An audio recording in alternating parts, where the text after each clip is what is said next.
Say cheese.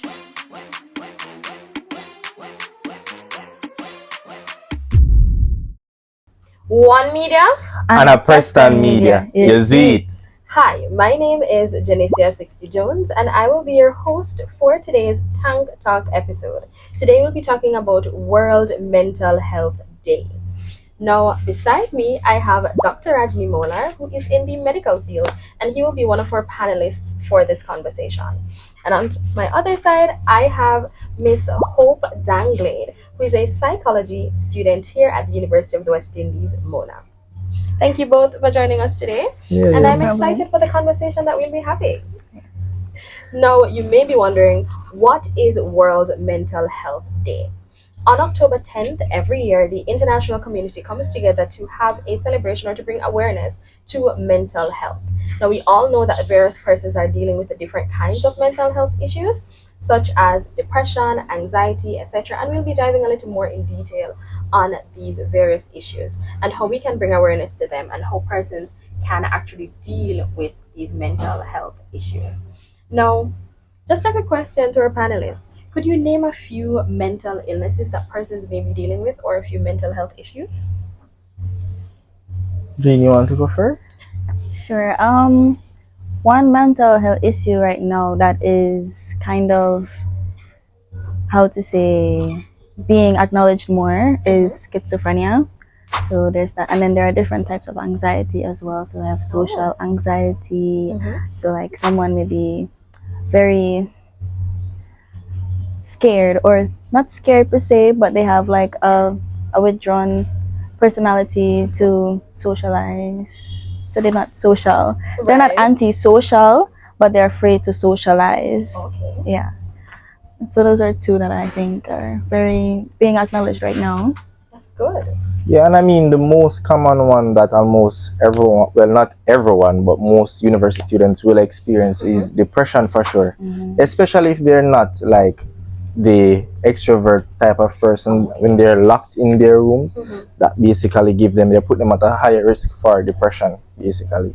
And also, I think a next one I think most person don't touch on is like specific phobias too as well. Yes. Like in Jamaica society, or I think in Caribbean society, most persons will take phobias as a joke or as a mean to jeer other persons. But I mean, specifically speaking from a male point of view, it can affect their mental health per se.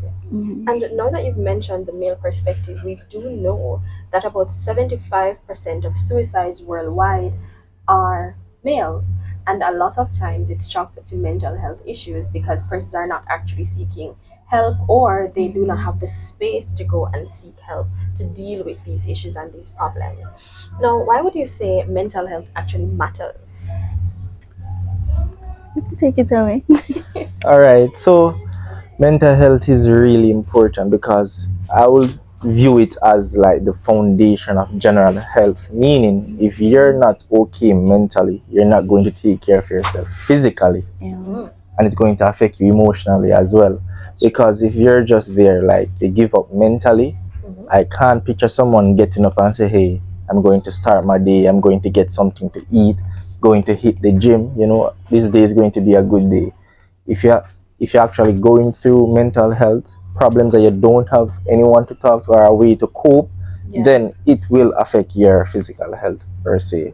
That's true. Yes, like you said, it is the foundation of health for me too. I think it matters a lot in terms of university students, because if you're not mentally stable, you won't be able to study. You won't want to go to classes. That's true. You feel like, okay, I can't do this. I'm just gonna stay in my room. So I think that it's really important. Yeah.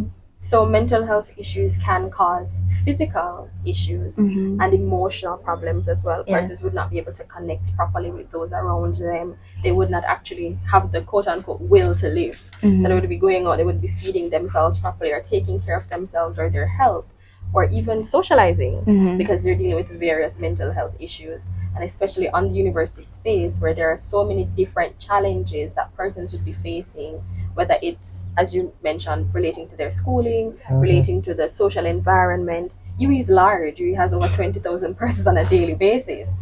So someone can kind of get lost Yeah. in the space. So is there any assistance available to persons here on the university space who are dealing with mental health issues? Well, I know about one specifically that I used personally. It's a hotline, a toll free. So basically, it's called UE Helps. Oh, So, lovely. back in the days, you had that banger phone. So you just basically look for the letter that will correspond with the number, Right. and you just spell UE Helps on that phone, whichever number that comes up.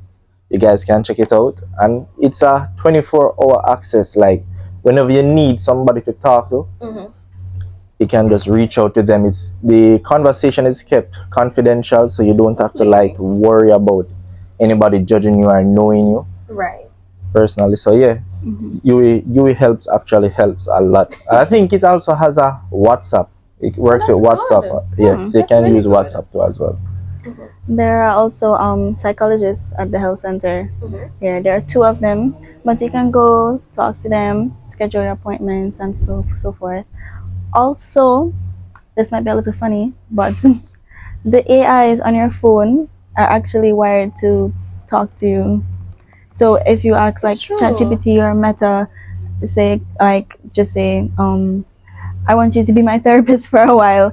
They actually help you and they give you responses that a therapist would give. And good tips. Yes, and good tips and I don't know advice. that. So That's pretty cool. yeah. That's something that we could probably test Can try out it out. and see. Because as you know, AI was created to help in our daily Yeah. lives. It's artificial intelligence, it is your virtual assistant, quote unquote. And when you research things, you can get a little bit of insight. Now, we're not saying to abuse AI.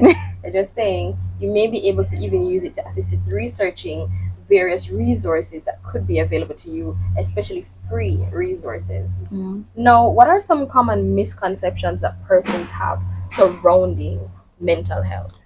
I think most people view mental health as sadness. Mm. So like they think that, oh, like for depression or a person going through anything at all, they should be sad, they should be crying.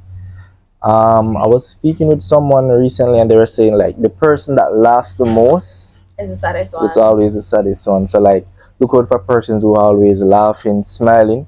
Mm-hmm. They don't have to be sad for you to just check on someone and ask them like, how are you mentally? You good? Because everybody's going through something and it don't hurt to be kind to somebody. That's true. So I think sadness is one of the misconception persons have. And kindness does go such a long way overall. I see that in various different spheres. Just being kind can lift somebody's day, lift somebody's mood. One of my goals every single day is to actually make somebody smile. So I go out of my way to see something. If somebody looks really good, I'll be like, hey, I love your blouse, because it's true, the blouse is nice. Or I'll say, I love your perfume or your cologne, because it's true. And it's, to me, I think it really just adds to making a person's day better, because you took the time to notice something about them that they had a choice in. So I don't like to compliment people on, say, their height or anything like that, because they can't do anything about that. But you chose your hairstyle, you chose your clothes, you chose your shoes. So that's something that will go out of my way to actually make a compliment about. And I think that kindness makes somebody smile. It could be the one thing that actually makes them smile that day.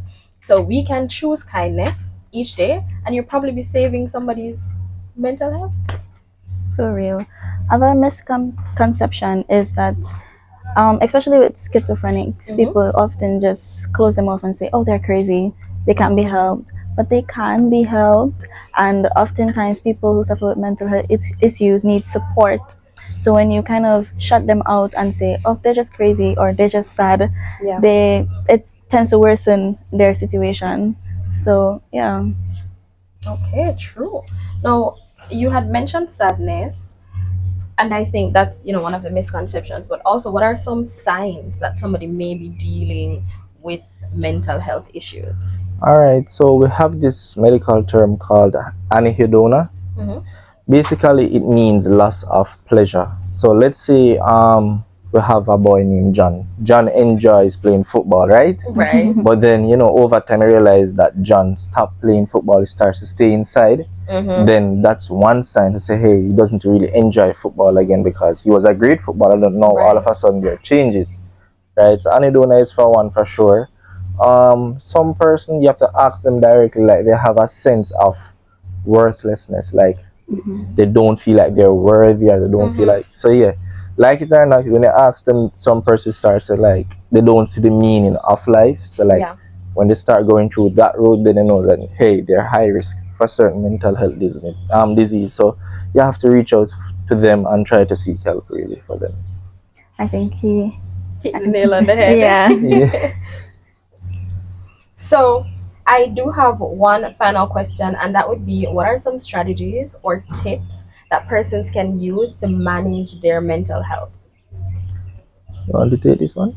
Sure. Yeah, sorry. So some things I use because everyone suffers mental health issues at some point.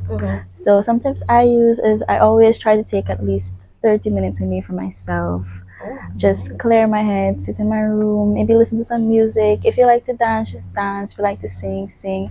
It could be as little as 30 minutes or 10 minutes even, just for Right. yourself before you do anything. Or if you're doing something and you're struggling with it, just take that time for yourself. And I think that goes a long way. That's a major tip for me. Another tip could be, don't overwork yourself. Try not to overwork yourself, Listen. because you'll be like, oh my gosh, I need to study, I need to do my assignments, I need to do this, I need to, and then you just go into a frenzy and everything is swirled up in your mind and you have no time at all.